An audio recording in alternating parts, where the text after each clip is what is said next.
Á 3 daga leiðtogafundi á allsherjarþingi Sameinuðu þjóðanna í síðustu viku var samþykkt tímasett ályktun að hraða aðgerðum til að draga úr HIV og alnæmi á næstu 5 árum og útrýma sjúkdómnum fyrir árið 2030 í samræmi við heimsmarkmiðin.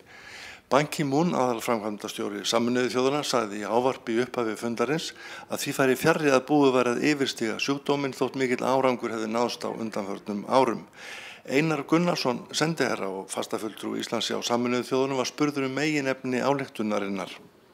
Þessi ályktun gengur út á það að halda áfram baráttunni gegn AIDS og EINI og sem alþjóðasamfélagið hefur staðið fyrir í langan tíma og tryggja það að áframhaldandi árangur náist í því.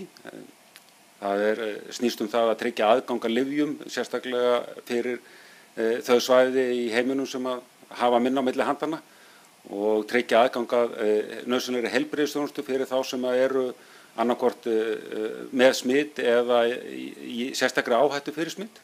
Íslendingar einir þjóða gerðu athugasemd við orðalag í ályktun allsherjarþingsins og Einar Gunnarsson flutti athugasemdina úr sæti sínu á fyrsta degi leiðtogafundarins. Regarding legal rights and entitlements, such as labor rights and entitlements to unemployment benefits. Því miður að þá í þessari ályktun talað á einum stað kynlífsstarfsfólk eða sex workers og það orðalag sem gengur þvert gegn þeirri stefnu sem að Ísland fylgir í þessum málaflokki. Við lítum svo á að fólk sem í vandi séu fórnarlömb kringumstæðna sem að skapist af eftirspurn eftir vandi. Eða þetta eins og kallaða sænska leið. Þetta svo á að í þessu felist eitthvað svona löggilding á vendistarfsemi? Þetta grefur undan þessari baráttu sem við höfum verið með og menn tala lögleiðingu, afglæpavæðingu eða lögleiðingu.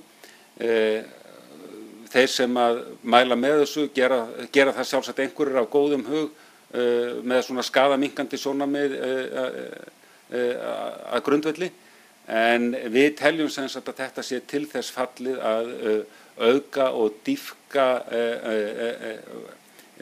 hörmungar þeirra sem eru fastir í þessum viðjum, eins og rannsóknir sýna og vel þekkt. Og þar fyrir utan þá náttúrulega alveg augljóst að ef talað kynlífsstarfsfólk að þá getur það hvorki í alþjóðlegu samhengi tekið til fórnarlamba mansals né heldur þeirra sem eru undir 18 ára aldri.